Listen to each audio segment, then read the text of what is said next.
नमस्कार, जय हिंद, जय भारत। आज अपने सामान्य वीडियोस के स्थान पर मैं एक विशेष वीडियो आपके समक्ष प्रस्तुत कर रहा हूं, जो कि आपके दैनिक जीवन पर आधारित है।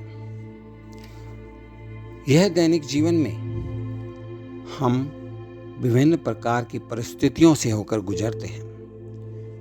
कभी यह परिस्थितियां हमारे पक्ष में होती हैं, कभी यह परिस्थितियां हमारे विपक्ष में होती हैं, अर्थात हम समस्याओं से घिर जाते हैं।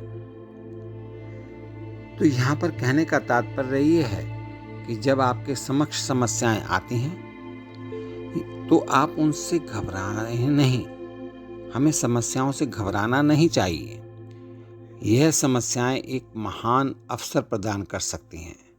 यह समस्याएं आपको प्रगति के पथ पर तीव्र गति से आगे ले जा सकती हैं। दूर दराज के पहाड़ों में अपने स्रोत से ग्रामीण इलाकों से गुजरते हुए धारा पानी अंततः रेगिस्तान की रेत तक पहुंच गई। जैसे उसने हर दूसरी बाधा को पार कर लिया था।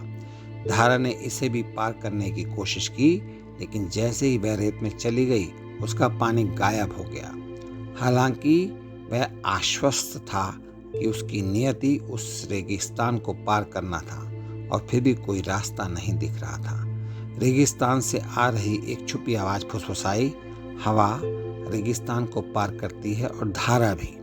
धारा ने आपत्ति जताई कि वह रेत से टकरा रही थी, उसमें समाती जा रही थी कि हवा उड़ सके और इसी कारण वह रेगिस्तान को पार कर सके। आवाज ने कहा, अपने अभ्यस्त तरीके से चोट पहुंचाने से तुम पार नहीं पा सकते। या तो तुम मिट जाओगे या दलदल बन जाओगे।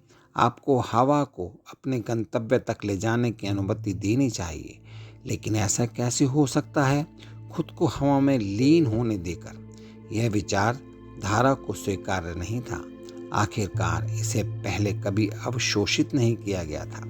यह अपना व्यक्तित्व खोना नहीं चाहता था, और एक बार इसे खो देने के बाद यह कैसे पता चला कि इसे कभी भी वापस पाया जा सकता है। हवा, रेत ने कहा, यह कार्य करती है। यह पानी उठाता है, उससे रेगिस्तान के ऊपर ले जाता है और फिर उसे गिरने देता है। बारिश के रूप में गिरते हुए पानी फिर से नदी बन जाता है। हालांकि कांपते हुए धारा ने अपने वाष्प को हवा की स्वागत करने वाली बाहों में उठाया, जिसने धीरे से और आसानी से इसे ऊपर और साथ ले लिया। और जैसे ही वे कई मील दूर एक पहाड़ की छत पर पहुंचे, इसे धीरे से गिरने दिया और धारा नए सिरे से शुरू हुई। धारा सीख रही थी कि रेगिस्तान को कैसे पार किया जाए। रेत ने फुसफुसा कर कहा, हम जानते हैं, क्योंकि हम इसे दिन ब दिन घटित होते देखते हैं, और क्योंकि हम रेत नदी के किनारे से लेकर पहाड़ों तक फैले हुए हैं। और इसलिए कहा जाता है कि जीवन की धारा को अपनी यात्रा किस प्रकार जारी रखनी है, यह रेत पर लिखा हुआ है। जीवन एक निरंतर परिवर्तन है, एक गति है। हर बदलाव आपको एक संकट लगता है, क्योंकि आप वहीं बने रहना चाहते हैं।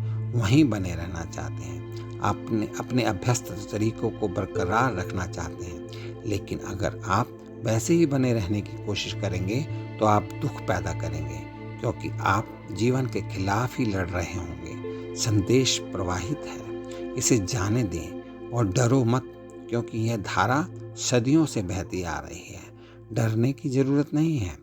हम हमेशा अपने अतीत से प्रतिक्रिया करते हैं। यह हमेशा काम करता है, इसलिए हमें लगता है कि यह हर स्थिति में काम करेगा। लेकिन एक दिन ऐसी स्थिति उत्पन्न होती है जहां आपका अतीत बिल्कुल अप्रासंगिक होता है। यह काम नहीं करता। यही वास्तविक संकट भी है और वास्तविक अवसर भी। यदि आपके पास यह देखने की बुद्धि है कि समस्याएं नई हैं, तो उत्तर भी नया होना चाहिए। पुराने उत्तर काम नहीं देंगे। यदि आपके पास यह देखने की बुद्धि है, तो यह एक महान अवसर है। रेगिस्तान से गुजरते हुए तुम महान परिपक्वता और एकीकरण को उपलब्ध हो जाओगे। अर्थात कहने का तात्पर्य यह है कि प्रत्येक समस्याओं का सामना डट कर करें, संतोष के साथ करें, विश्वास के साथ करें और यह विश्वास आपको परमपिता परमेश्वर पर भी होना चाहिए कि परमपिता परमेश्वर ने, ईश्वर ने, भगवान ने आपको ये समस्याएं दी हैं, तो इनके पार भी भगवान ही लगाएगा और ये समस्याएं आपको एक नई बुलंदी तक लेकर जाएंगी। इन्हीं शब्दों के साथ मैं आपके लिए शुभकामनाएं करता हूँ। बहुत बहुत धन्यवाद। नमस्कार। जय हिंद, जय भारत।